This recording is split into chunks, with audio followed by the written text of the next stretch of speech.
What's up with it once again, ladies and gentlemen, people, humanity, bros, women, fanboys, and fangirls? This is Mr. Nintendo Sony Freak 2011, aka Manny Wolverine. Of course, you guys are interested interest and interest towards this channel. Follow me on Twitter and Instagram and all the other good stuff if you want. And today, I know this is about a day or two old, but I had to give my two thoughts on this thing. Holy shit, man. The guy, he went at it again. Again, man. Mr. Draco Deandre Williams, or Deandre Cortes, better known as Soulja Boy still. I didn't think almost 2 months ago I talked about this dude, and I said I was going to stop talking about him, but he did something a little bit different. I'm not sure if this is going to be considered for him, he ended up getting filed a lawsuit or copyright strike or whatever in real life. Is it going to be that, or he ends up getting no slaps on the wrist, or I'm not sure if Nintendo's going to go after him like they did before after about a month, or maybe a month and a half of Nintendo not going after him. Before Reggie Fils-Aimé decided to retire Nintendo in April, which is next month, I think April 15th. It's pretty fucking sad. It was just got into March. Literally 2 days ago by the time of me recording this video. It's March 3rd. It says March 2nd here, but reality is March 3rd. It might be a day or two longer before I upload this video. So yeah. There's that news, and then Dead or Alive Season 6, I think that's what it was, or Season 1 Pass. Might not include all DLC. Oh, I gotta do that again. All DLC is from Shack News. I'll read that at the end. You can skip the first 10 minutes of this video if you wanted me to start talking about that, if you want to hear me talk about that, not this crazy scumbag mother effer. Seriously, man.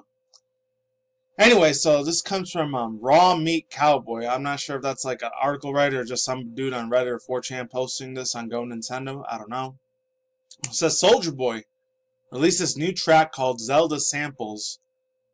Samples the Legend of Zelda theme. And he goes on to say here, I really feel like Soulja Boy is doing his best recently to annoy Nintendo. I think it's gotten to the point where he's doing it on purpose. It'll be interesting to see how Nintendo reacts to this song. I already read the song. I'm not going to say how I feel about it and stuff because I don't want to come out as a racist bigot or anything because I know not every black person's super, super ghetto, lives out in the hood. It's oh, what's happening, my nigga, and all that other good shit or whatever. I got all this 2 meal and Lamborghini, all that shit, nigga. All this other shit, you know? Not trying to sound like I'm a racist prick, but some of the ones I used to hang out with, some of them were like that, but the only thing was, that's when I was still going through a phase at that time. When I was in middle school and high school, yeah, I used to kind of sort of act like that, but I wasn't super, super hood where at the point where I had guns and shit like that. There was no way in hell I would ever fucking do anything like that, because I didn't really live the lifestyle completely like that. I was just doing it because it was a trendy, trap music and rap hip-hop at the time for me. When I was in middle school and high school from 13 through 19, because fortunately I got a year held back. That's why instead of 18, I graduated at 19, but that's a whole other different story for some other time. Yeah, I was into this type of shit. I really, really liked the rap and hip hop at that personal point in my life. Cause I'm not gonna say I was a rebellious teenager at the time. I was just pretending something that I wasn't. At that time, I wasn't.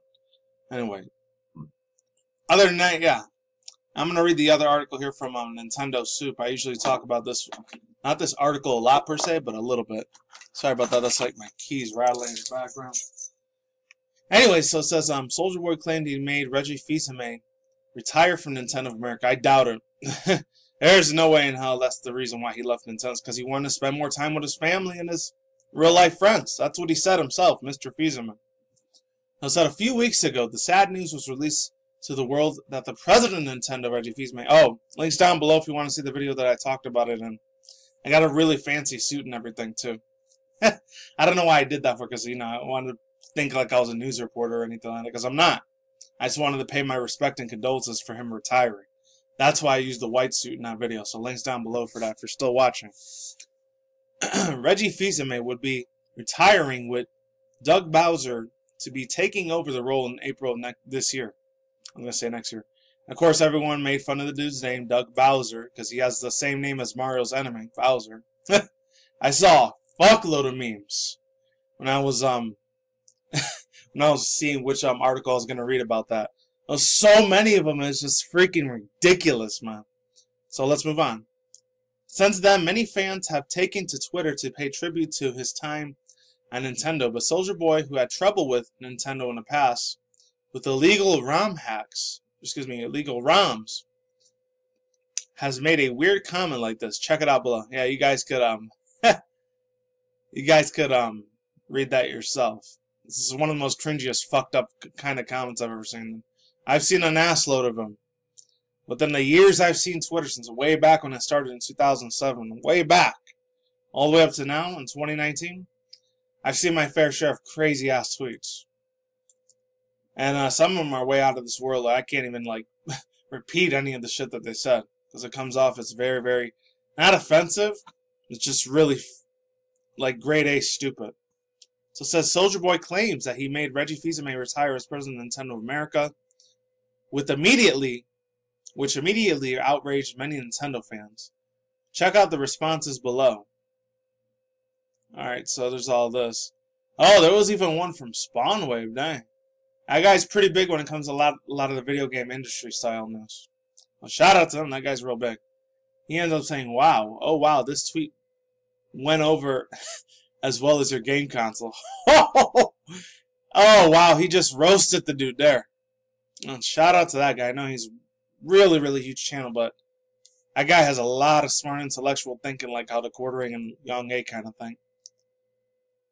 If we have any more information to share, we will cover it here at Nintendo Soup, so stay tuned for more.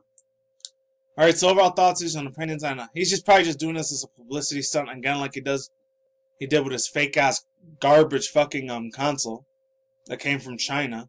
Now, no offense to anyone that's Chinese, but the ones over there in that motherland of that country, it's a lot of BS communism. It looks like that happens over there.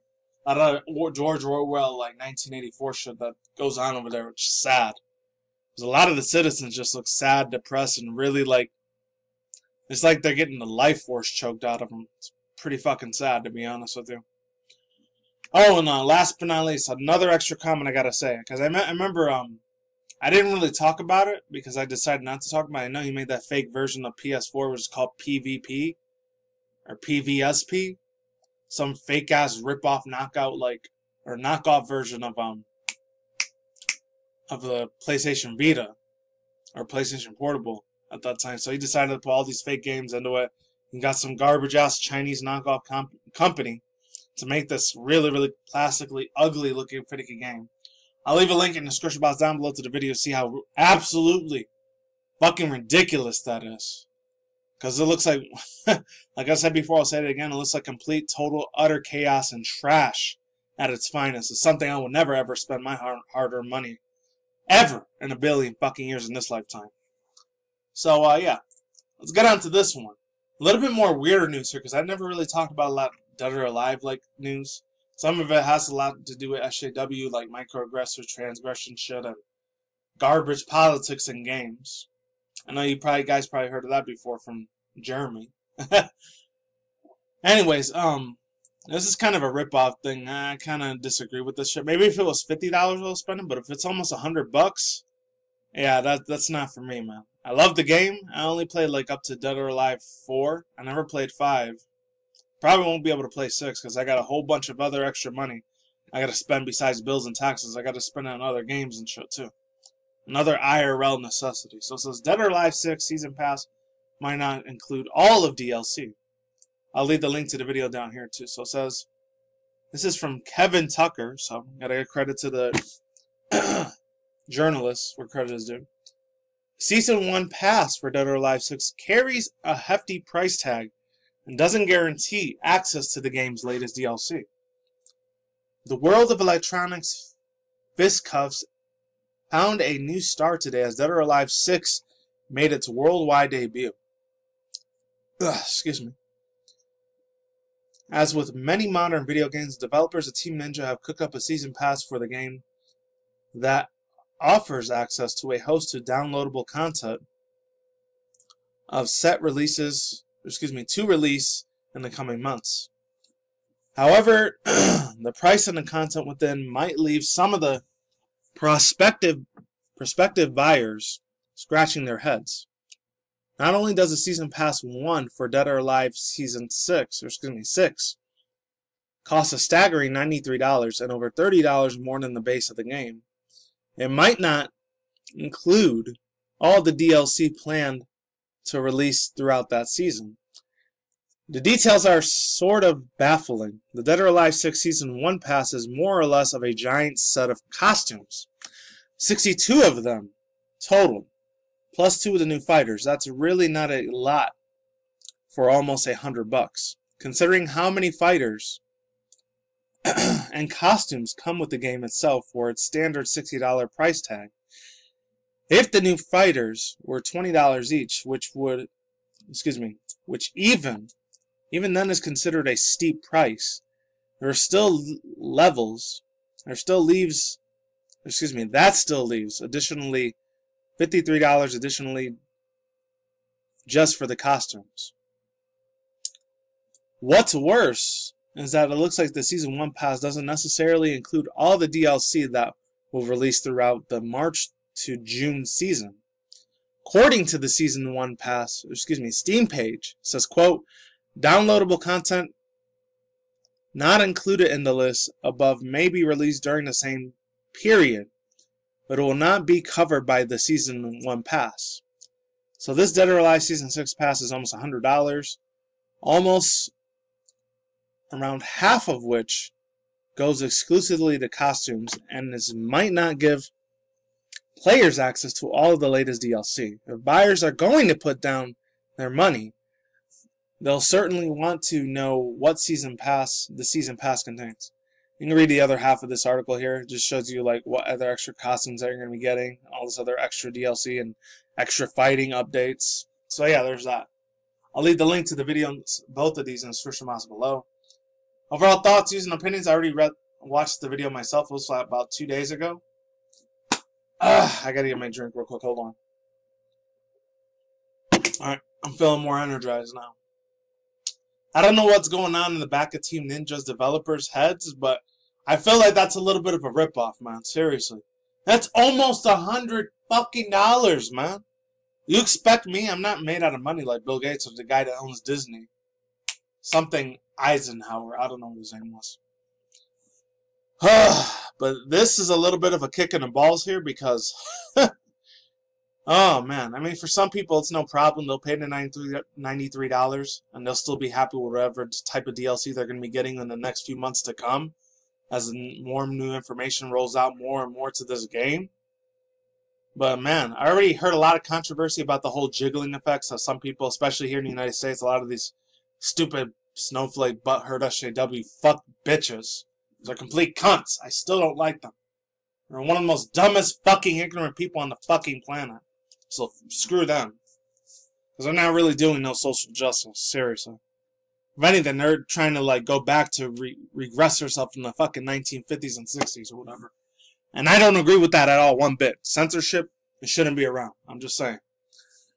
But that's just how I feel. This is coming from somebody that was raised in the 90s when I was a kid, and I used to see a shit ton of censorship.